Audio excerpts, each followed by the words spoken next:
Good evening, everybody. Welcome to a Tuesday night edition of the Glen Kuiper Show here on my YouTube channel. Hope everybody's doing well. We had a fun show last night. We have a very special guest tonight. If you want to get all your updated Giants goodies, Giants rumors, Giants stuff, we have the guest for you, and we're going to introduce him in just a moment. But it's going to be a full show of, we're going to talk San Francisco Giants baseball. So I know we're all looking forward to that. You know the drill.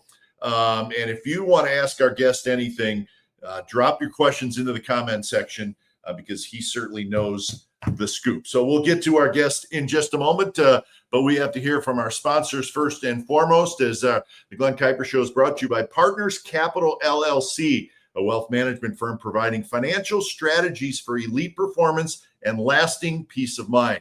With experience guiding professional athletes as well as the families next door, Partners Capital delivers thoughtful planning, steady guidance, and a clear path forward. Partners Capital, your partner for a stronger financial future. Call them at 1-888-702-7743. We're also brought to you by the Carrick Real Estate Team and by Tilden Properties. Tilden Properties, as an investor, it's one of the best places to put your money is California's multifamily real estate. By investing with Tilden Properties, you'll see quarterly dividends and equity buildup in the real estate market. Bay Area-based and family-owned, it's Tilden Properties. Call them at 925-209-8558. And we're also brought to you by the Carrick Real Estate Team. Since 1978, the Carrick Real Estate Team has been helping families buy and sell homes across the Bay Area with a legacy of client-first service. Whether you're moving up, downsizing, or making your first home purchase, trust the Carrick Real Estate Team to guide you home. Give them a call at 925-548-4132. Thank you to the sponsors as always. All right, it's time now to bring in our very special guest. He's one of my favorite people in the business, one of the best writers out there, and nobody covers the Giants as well as Andrew Baggarly from The Athletic. And we're going to get Bags in here in a moment. He's there. I know he's there. So Ryan, our producer, will bring Andrew in. But Bags has been covering the Giants for a long, long time. And he's got the scoop. We just need to get him in there. So Ryan will pull Andy in when he gets a chance. But Bags wrote a great article a couple days ago, very interesting article, and it has Giants fans up in arms just a little bit. And we're going to talk to him about that. I thought it was a very well written article, and interesting stuff. It's interesting, and I think we'll probably have a lot of questions about that. But we'll also talk about the holes that the Giants have. They got a lot of question marks, and it all gets started with the winter meetings. Although some things have started to happen as we speak. So Ryan, are we good with Andrew Baggarly? I'm not sure if you're not quite ready to bring Bags in just yet, but it's that time of year where you have the rumor mill in full force, and that is exactly what happens right before the winter meetings. And as that happens, you find out a lot of things are for real, and there's a lot of things that are what they just are, rumors. So we're going to find out what's real and what. There he is, Andrew Bags. Sorry for the delay. We were having some technical difficulties, but as always, technical difficulties, producer having a smoke break. Yeah, well, that happens too sometimes, but hey. So Bags, how long have you been covering the Giants? I know you're with The Athletic now, and you've been with them for a long time, but you've been covering the Giants for a long time. How long has it been? Yeah, my first year, I'm Dave Fleming and I came in together, 2004. Okay. Was my first year covering the Giants, and prior to that, I covered the team down south, who shall not be named, and prior to that, I covered the other team down south, which I guess we can name them, the Angels, although I guess they took the Giants out in a World Series, so maybe we can't name them either. But covered them for smaller papers, suburban papers, but I did get my first chance to be a full-time traveling beat writer down there in Southern California, and have been doing it for about 5-6 years, and then started with the Giants in 2004, and a few years have passed. So that's a long time. Yeah, you do a great job, and I mean that. And you know how I feel about you. I love reading your game stuff, and you're not afraid to dig deep. And I respect you for that. I don't always agree with you, but I respect you. And I guess that probably means you're doing a good job, right?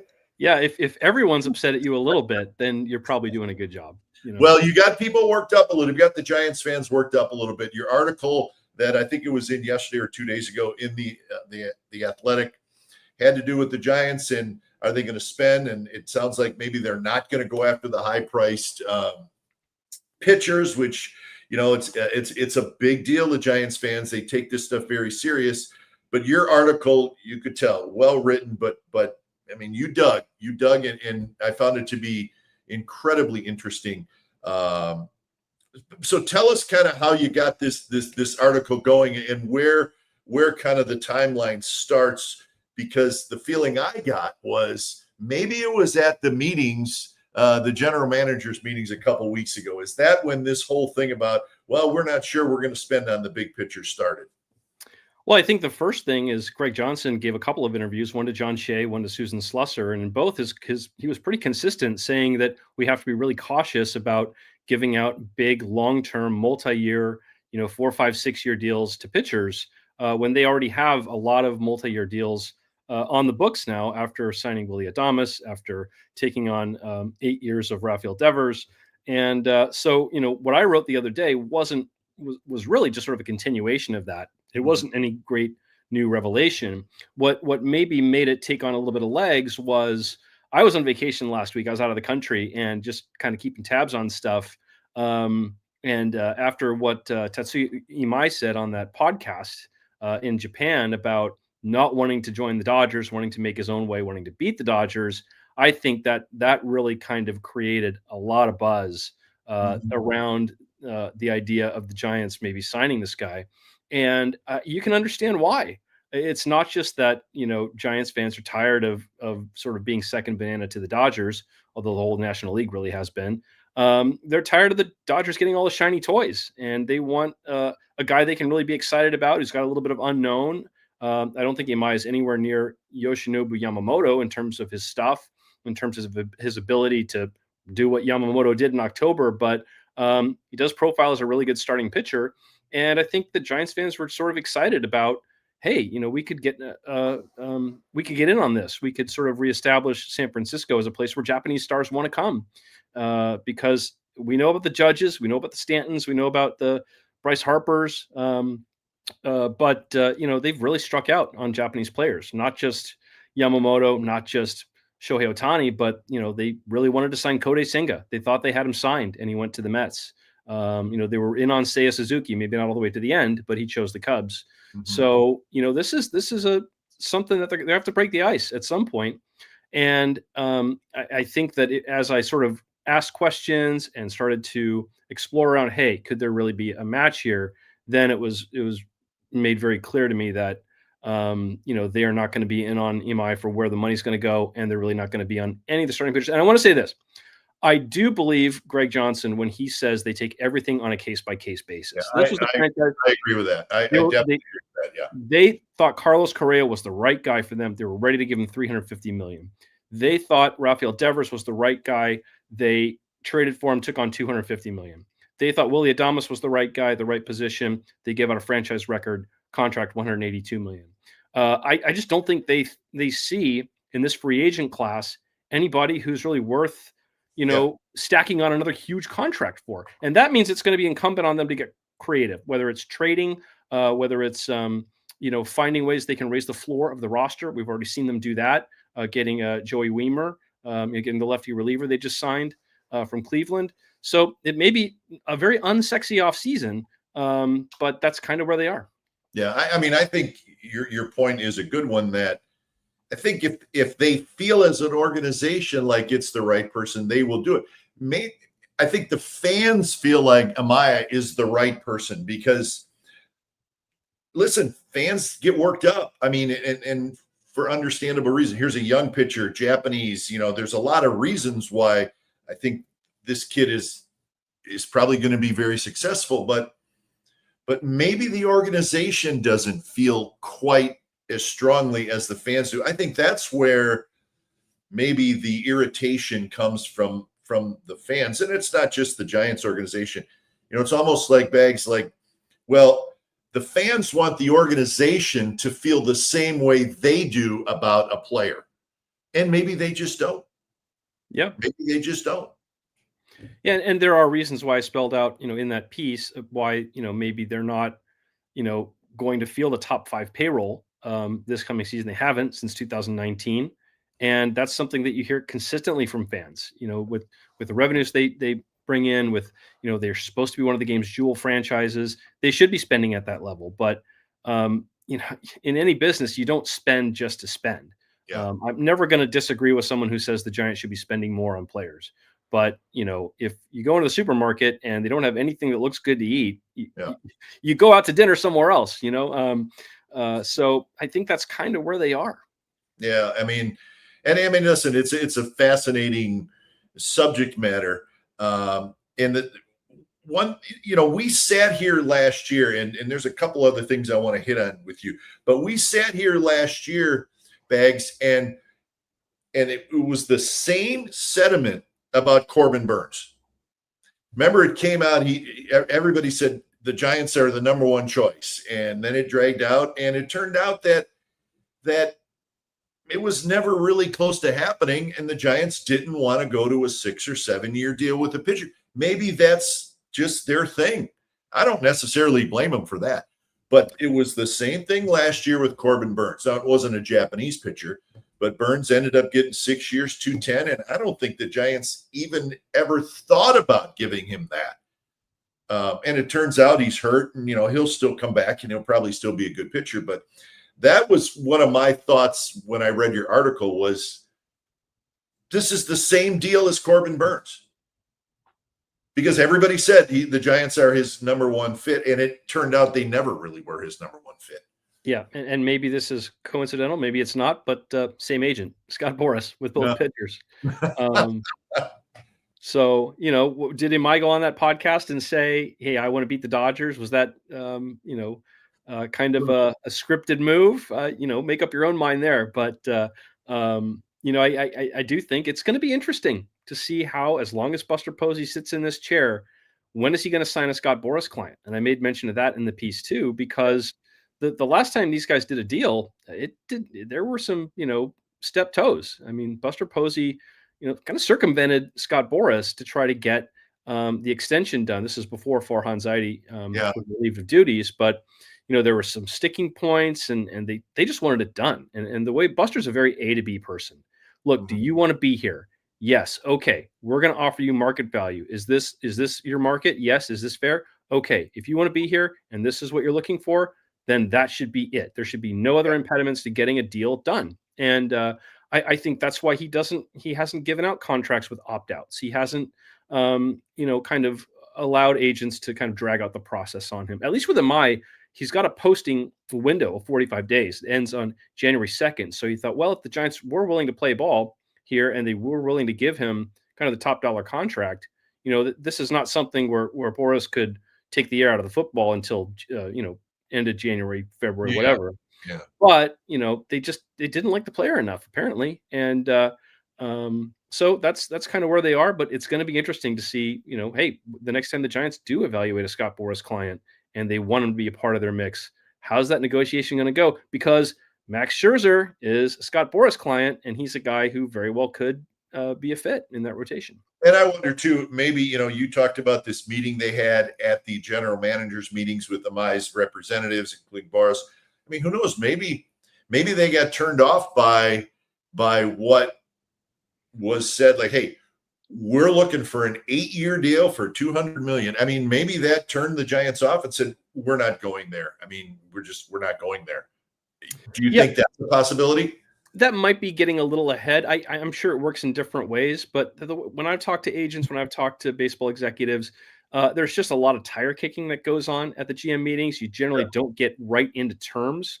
It's pretty much saying, look, we're interested at a certain level. But generally they don't talk terms that early. I'm sure there are scenarios where they do, because some players do sign that early.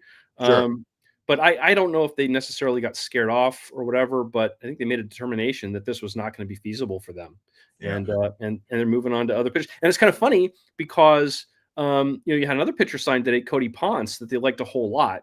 who was the really kind of exploded it in Hanwha in the KBO, and is a guy that they've really had their eye on for a long time and thought he might be a good value. And it turns out he gets $30 million over 3 years from the Toronto Blue Jays today.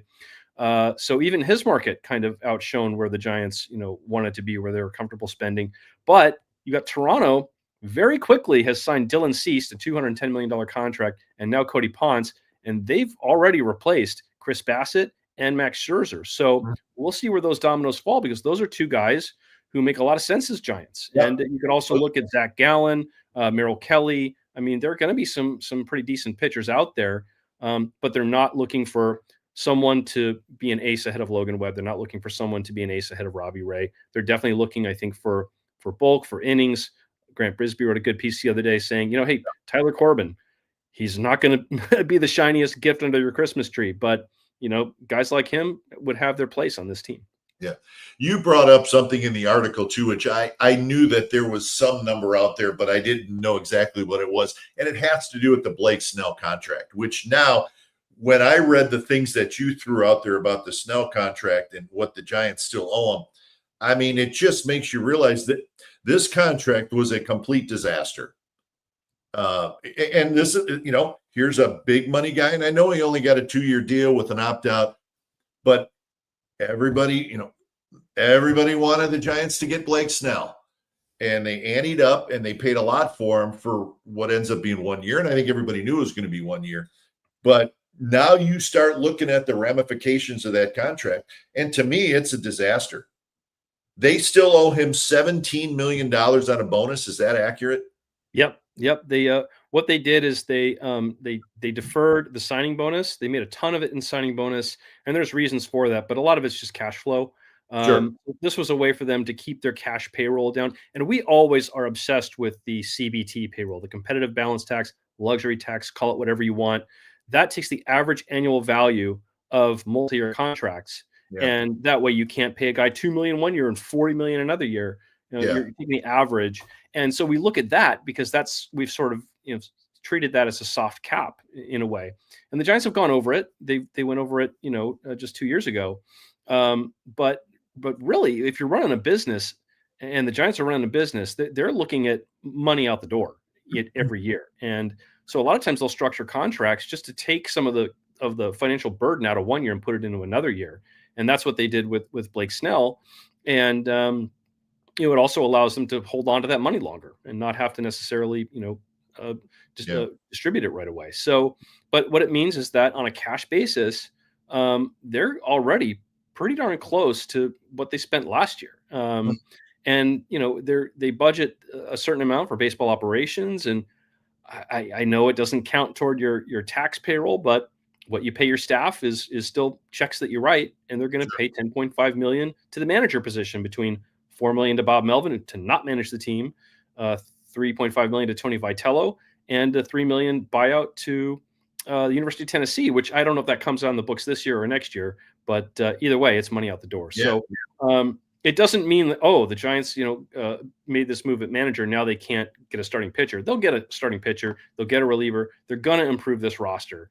Yeah. But, you've heard Greg Johnson say that somewhat break even quote that he probably regrets saying. And it's kind of the way the Giants have always operated. Larry Baer would always give me some version of the same line, which is, look, we don't want to just be here 1 year, here the next year, here the next year, and here next year. We want to try to have the same payroll every year, and run a responsible business. And I do believe that that's the way they look at it. And there have been years where they've taken their shot. They took their shot when they got McCutchen, Longoria. They went into the tax, and that was Bobby Evans's last year. And they took their shot with Farhan Zaidi, with Chapman, Snell, and Jorge Soler, and went over the tax. And that was Farhan Zaidi's last year. So, it can be dangerous when you have a chief baseball executive who's basically trying to save their job, because they know if they make a big money mistake, someone else is cleaning up the mess. Someone else is dealing with the ramifications of that. So that's what's happening now a little bit with the Snell contract. But the long-term contracts, I've always been hesitant when it comes to giving them to pitchers. I'm not a GM; it's not my money. So, but I just think the risk is very, very, very high. I mean, it just is. I mean, I don't think I'm, breaking any new ground here. And you think about it from a Giants perspective. Remember back in 2016 when they signed Johnny Cueto and Jeff Samardzija? I mean, if my numbers serve me correctly, Cueto was 6 years, 120 million, and Samardzija was 5 for 90 million. Yeah, that's a lot of money. And I think you can look at that now. And Johnny Cueto, his first year, he was great. Remember, he started the All-Star game, but after that, he didn't do much. So that's one really, really good year, and 5 where he just he was hurt a lot. He didn't pitch much. And Samardzija, same thing. He had a good first year, and then after that, very so. So, I think if you just look at that from was that a good baseball decision? Were those good baseball decisions? Probably not, but long-term deals to starting pitchers. And again, those are 2 examples. Doesn't mean they haven't made good moves, but even Jordan Hicks, right? Jordan Hicks, not ridiculous money, but $44 million on a 4-year deal. I mean, so to me, it's like sometimes it's not how much you spend, Bags, but it's who you spend it on. And I think that's who you spend it on is more important than how much. Well, I'll give you another one, and don't play here. Don't kill me for bringing this one up. But to your point, and no one would begrudge him all the money he made. But after Matt Cain signed his extension, he basically had one good year, and then he was, just kind of taking up a lot of payroll space and really not contributing much at all. And to me, to your point, I think it's almost a double whammy when you give a huge contract to a starting pitcher. It's almost better if they're hurt, to be honest, because if you have a guy with declining stuff, with declining metrics, who's just basically trying to eat innings and not necessarily doing it very effectively, you're chasing one bad investment after another. Now you're just investing innings where you could give those innings to someone who is more effective, or you could chop it up and use more pitchers or what have you. But one thing I think we really learned during the Farhan years is that there's a lot of value to raising the floor of a roster. And when you have somebody out there who is going to give you, a 4.85 ERA and throw 200 innings, that used to be a badge of pride. Oh, I'm saving the bullpen. I'm contributing those innings. Now, no team wants that. No team wants someone with a 4.5 ERA, to throw, 200 innings. So, you really do have to make sure that, when you sign a pitcher, it's got to be kind of a generational pitcher to give that kind of long-term contract to. And, we'll see. Maybe they can find something on the trade market. Maybe a Joe Ryan. Freddie Peralta is another name that comes to mind. God, Willie Adames would love that. He's his best buddy. But I know the Royals too. The Royals got some excess pitching. They're looking for some outfielders. I thought the Royals could be a match for the Giants as well, as we look into what's going to happen in these winter meetings. But Eggs, we got a comment for you here. It's from Abraham Depressed SFG. It's a super chat, so he's actually paying us to let you know that Bags is fantastic. Main reason I have an athletic subscription. Thank you both for all you do. Do you think the front office still feels pressure to win now? The commitment to the core makes it appear so. What do you think? I think that if you want to pay me to tell me that I'm fantastic, I'll just sit here all day long. No, that's really, really nice. Thank you, Ibrahim. I appreciate that. Please don't be too depressed. Everyone's 0-0 right now. I do think that they feel maybe not pressure, but a responsibility to win now. And I think that you only have to knock on Bob Melvin's door in Sedona, Arizona, and see that he doesn't have a job right now to realize that 500 is not satisfactory. I mean, that's why they made a change. And, I think that they do feel a lot of obligation to win. They feel a lot of pride at stake to win. They still have to operate in a way that they feel is fiscally responsible. And we can all have our different opinions on what that means or what that should mean. But yeah, I do think that they they aren't sitting back thinking, well, we've got about a 78 win team right now. We can add a couple free agents, maybe get to 83, sneak in the postseason, and we'll draw 2.9 million fans, and it'll be great. I do think they want to go out and win a World Series, and they're energized to do that. Maybe they'll make some decisions that will help them along the way. Maybe they won't, but and we're going to find out a lot. We're still finding out a lot every day about Buster Posey as a baseball executive. But no, I do think that this is not a passive front office. This is a very active front office. All right, we got another comment, and it's Bake That Dough, who's one of our, he watches every show, makes great cookies, and it's another super chat. Andy, thanks for all your great coverage. Who wins another championship first, the Giants or you on Jeopardy? Well, now they have a champions wild card now. They're bringing back some old people, but my show was on in 2012. I don't think they're going to reach that back, and they probably lost my number. But hey, if they want to call me, I still watch every episode. So the guy who's on now, I would not want to face him, Harrison. He's a machine. So, but yeah, I would love to do it. It was it's the most fun I've ever had in my life. Yeah, you did well. You were awesome. Jeopardy. Oh, I just did not want to embarrass myself. You did not. When I actually won, I was like, oh, okay, great. Let's do it again. So final thing on this pitching, spending money. Here's my thing, Banks. Would you rather have, and we're going to use Zach Gallen because he's kind of the name that's out there as an example of that tier, that second tier starting pitching that the Giants are supposedly looking at. Let's say Zach Gallen, 3-year deal, $60 million. And again, I'm never good at this. I'm usually low. I don't know.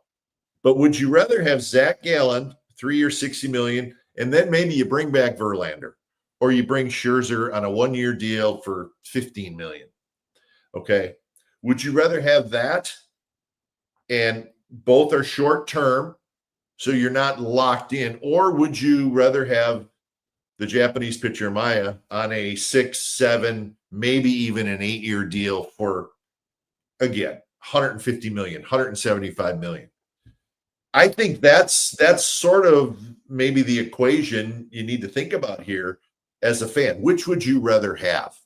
And these are just names that I'm kind of throwing out there, but you understand what I'm saying. 2 shorter term deals, much less money, or that one big money deal that gets you a starting pitcher long term, if you're okay doing that. What do you think? I would rather have the quantity. That's what I would rather have. I mean, you're not in a position where you don't have a guy that you can point to and say, who's going to start on opening day? Okay, who looks good? Who's starting on opening day. Who's starting the second game. They have leaders in the rotation right now, and so they're looking for pitchers who can really fill out that rotation. And I do think that they probably need to be aggressive about getting multiple pitchers, because I don't think they're going to be in a great position if they sit back and Landon Roop is the number 4 starter on in that opening turn through the rotation. I think, you really want to try to give yourself so many pitchers and kind of stash away as many as you can, that when things go awry, you have a lot of ways you can turn. You have people who you can put in the bullpen or be a swingman starter. I do think there are ways that they can deploy the pitching that can be a little more efficient, and that's going to be really interesting. I mean, you got Frank Anderson is coming with Tony Vitello from Tennessee, and he's college pitching coach. Brett Anderson's father. There's going to be a whole new coaching staff. It'll be interesting to see what their ideas are about pitching deployment, and they're going to be sort of going to be overseen by a manager who has never encountered a 162 game schedule, hasn't spent a day in his life in a professional uniform. So I think it's going to be really interesting to see how they sort of just think about pitching in general. And we're going to learn a lot of that in spring training. But, for now, I just think that they need to create as many options for themselves as possible. Yeah, I would tend to agree with you on that. I mean, I just think that the 6, 7, 8-year deal is super scary to me. You just, boy, oh boy, that's a lot. And listen, there's a question here. It talks about, is the Giants ownership willing to spend money on position players? Well, I mean, yeah, look what they've done in the last 12 months. I mean, 150 to Chapman, 180 to Adames, and you're taking 250 for Devers. I mean, what more do they need to do from that standpoint, the ownership, to prove that they will do it if they feel right about it? Mm-hmm. But maybe they don't feel right about it, even though the fans do feel right about it. Yeah, it's you have two ways that you can win a game. Well, by scoring more runs than the other team. So you got your runs created and runs prevented, and they probably need to be better on the runs prevention side. I think that when they're playing in their ballpark, you have to leverage that. And we've seen it. The teams that have won the World Series have been teams that catch the ball, that don't necessarily hit home runs because they didn't in 2012. They hit the fewest in the majors. And I don't think they can win if they do that again. But you have to have that pitching component. You have to have some relievers you can really trust and protect those 3-2 wins, those 2-1 wins, because that's been their blueprint. And I think that they're trying to get more athletic on the position player side. That's still obviously a work in progress, but you have to have that pitching component. I just can't imagine a Giants team winning the number of games it would take to be a postseason team if they don't have one of the league's better pitching staffs. And last year, I think in terms of wins above average, their rotation was like 22nd or 23rd or whatever. So, that's just not going to cut it. And that's with two guys who were all-stars, by the way, Logan Webb and Robbie Ray. So I think they look at that and they realize, look, that's the number one way that we can turbo boost, from last year to this year, is replace a lot of those innings that, some guys got who maybe shouldn't have pitched so much, and replace it with some real quality. And that's kind of where they are. Yeah. And I've said this on this show a fair amount lately, Bags, is that, we're talking so much about, boy, they need two starting pitchers. If a couple of these young guys that they have had grabbed these spots like Landon Roop did, this would be much less of an issue. The Birdsong thing, I think, really, really hurt them. I mean, here you have a young kid who looks like he's the real deal, and now we're not sure. Wisenhunt, is he ready? He came up, he had a shot, but it just didn't seem like outside of Roop all the way back to spring training, none of them grabbed a spot in the rotation. And if you get a young guy like that, another young guy to do that, we're not having this discussion for 33 minutes, right? Because you may need one guy, but hey, we got the young, and I think that's a big issue. I think none of these young guys, except for Roop, grabbing the opportunity to get in the rotation and being ready and taking it. I think that has hurt the Giants in this offseason because the arms are there, but they're just not grabbing the spot in the rotation. Yeah, it was really unfortunate that Birdsong kind of fell apart right after they traded Kyle Harrison, because I think they're really counting on him in that second half and to be a stable guy, and he just wasn't capable of it. So getting him sort of figured out, getting him to feel confident again is going to be a big part of spring training going into the season. One guy, it really wasn't his fault that he didn't grab the rings because he never got a chance to until the end of the year, was Trevor McDonald. And I thought he looked fantastic. He looked really, really good. Yeah, you want to see more of him now. I want to see more of him now. We do. Yeah. I think that he's going to play a significant role on next year's team. And, and I do agree that you don't want to transition a starter to relief until you have to, but, I'd like to see Wisenhunt as a lefty out of the bullpen and see what he does there, because the fastball, really hasn't dazzled, but the changeup is a plus pitch. Yeah. So what would that mean, or what would it look like in where you only face a lineup or a couple hitters one time? I don't know. That may be something that they look at. But maybe they'll. I don't even know if they're going to bring back Tyler Rogers. I've heard that we all thought, oh, well, they'll just re-sign Tyler Rogers, but he's going to get a decent chunk of change, and that may go beyond what they want to pay as well. So either way, they're going to have to go out and get some more in the bullpen.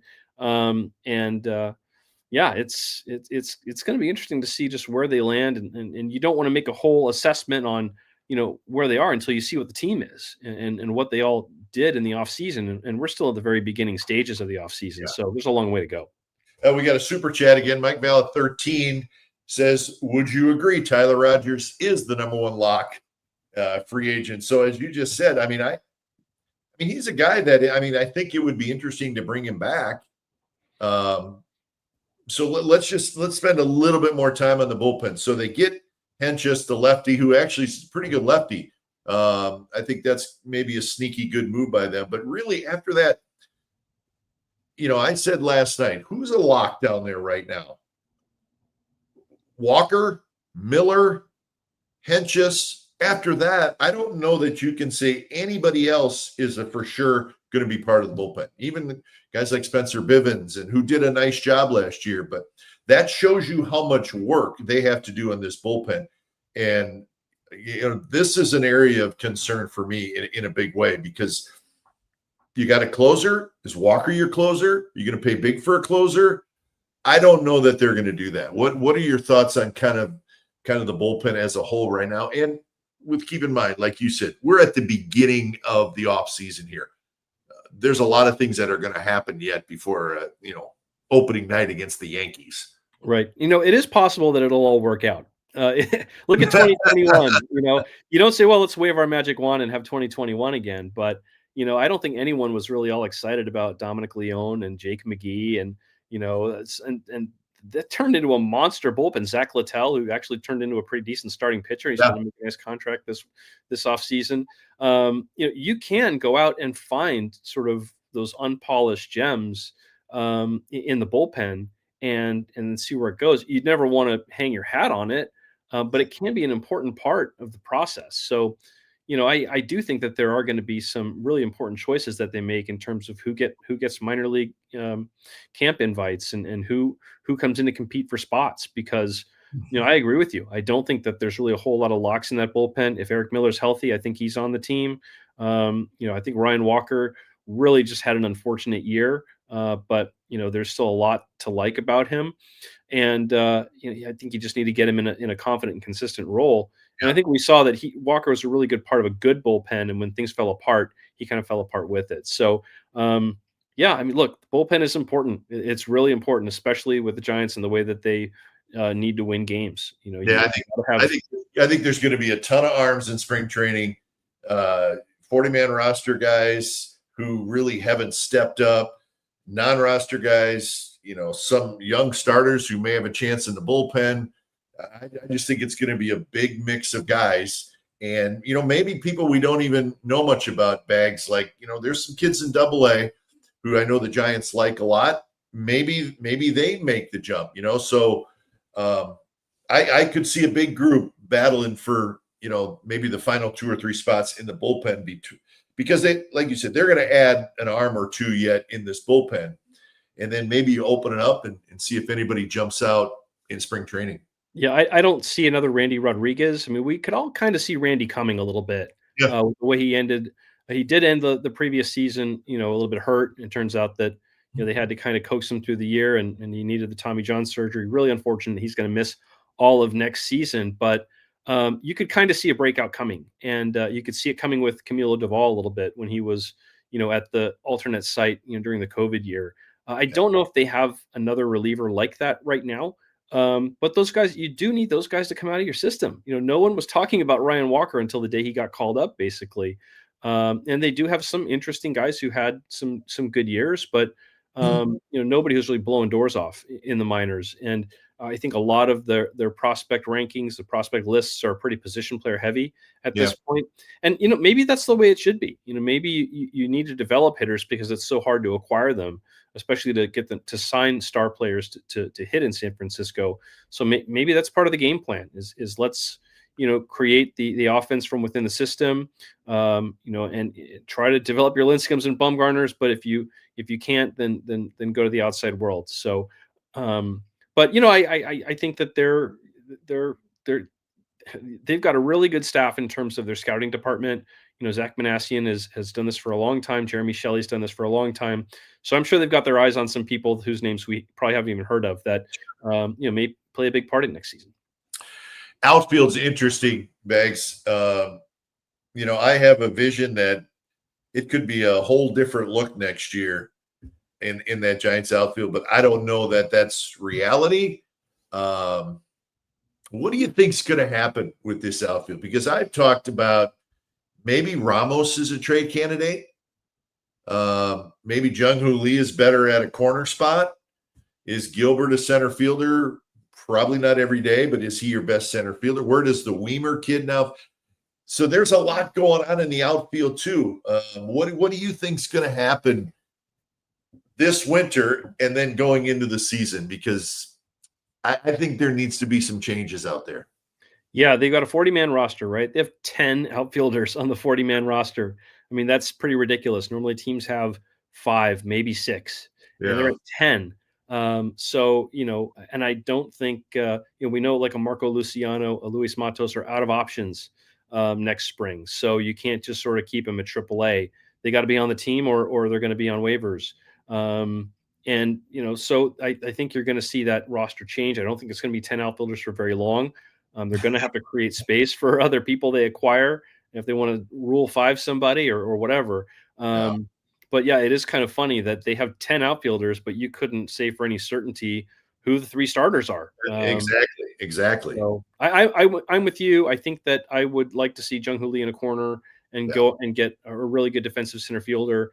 I think that Weimer is, because he does have a split, whereas Matos didn't really have much of a split. He works better in a platoon potentially with Gilbert, but Gilbert's got to prove he can hit at the big league level. He brings a lot of energy. I think we all saw how good he is defensively. He was fantastic in the outfield. But there's a lot he's got to prove too. And I think that they're going to still look for other ways that they can, maybe try to improve the outfield. If they have to trade a Ramos to get what they want from a pitching standpoint, then maybe they have to go out and get another outfielder. But you enter the offseason and you just try to create as many avenues to improve the team as you can. And I do think they would trade off this major league roster. I do too. I mean, I think you may have to. So I'm interested in the outfield, but second base, is it a spot of need or not? Is Casey Schmidt the answer? What do you think? It's more of a spot now than it was 24 hours ago. Now that we learned that he needed wrist surgery, and he's going to be out 8 to 10 weeks, which means he's not going to really be ready. He'll be slow played through spring training. So yeah, potentially, they could go out and look for people who might be able to help. I don't think that necessarily means they're going to be on Bo Bichette to play second base if they're done handing out the big contracts. But go out and sign Bo Bichette, sign Kyle Tucker. Boom, there you go. You got your starting outfielder. You got your starting second baseman. In a perfect world, that would be fantastic. But no, I think they're still kind of reading and reacting to that. They thought Tyler Fitzgerald could run with that job last year. I think that his strikeout rate was just a big red flag that it wasn't going to work at the big league level. And we know that this is their offensive identity is going to be to put the ball in play. So they've got guys on the 40-man roster who do not do that. Grant McCray does not do that. Tyler Fitzgerald does not do that. So they're still kind of filtering through and getting the kind of personnel that they want. And, that's a painful process. Yeah, I agree with you. I think that they have kind of drawn up the kind of players that they want to complement the players that they know that are going to be there, right? Chapman and Devers, they're going to be there. Adames is going to be there. So now you need different types of hitters. I think that's the way they're looking at it. Because Chapman's going to strike out a fair amount. Willie Adames is going to strike out a fair amount. Rafael Devers struck out the most he's ever struck out in his career last year. I mean, you're going to have a trade-off for the power production with those guys. And you always want to have a complementary lineup, a complementary offense. And you have guys who can put the ball in play and can turn a lineup over and can make things happen on the bases. You want a well-rounded lineup. And I think that's what they're still working towards. Yeah. And that's not easy to get in one off season, right? I mean, listen, it may take some time to get 3 or 4 players that you really like and you like that style, defense, speed, get after it a little bit to mesh with these other guys. I don't know that you can just go out and get 3, 4 of those guys in one off season. I don't think that's realistic. But so last question for you, Bags, and then I'll let you go. What are you going to be watching for from the new manager when you get to spring training? What won't I be watching? I mean, every day could be a big story. Normally I'll cover maybe all of spring training, take a week off in the middle, last couple of years to be able to, keep some powder dry to make more trips during the season. I haven't been there for as much as spring training. I kind of feel like I need to be there every day. I mean, every day is going to be something new. What am I looking for? It's hard for me to say because I think the answer is everything. Yeah. How is he gonna? I think that there's been so much written and said already about how he's going to interface with major league players, and I do think that he's going to get a lot of buy-in really quickly. But it's going to be real easy if he holds that first meeting and he's got Dusty Baker on one shoulder and Bruce Bochy on the other. I mean, he's got a lot of kind of infrastructure around him. Not that he necessarily needs the training wheels, but he is riding the bike for the first time. So it's the same sport. It's different athletes. I think it's pretty cool. Heard the other day that he is going to be going to the Dominican Republic, to the Giants Academy. Maybe he already has. I'm not sure.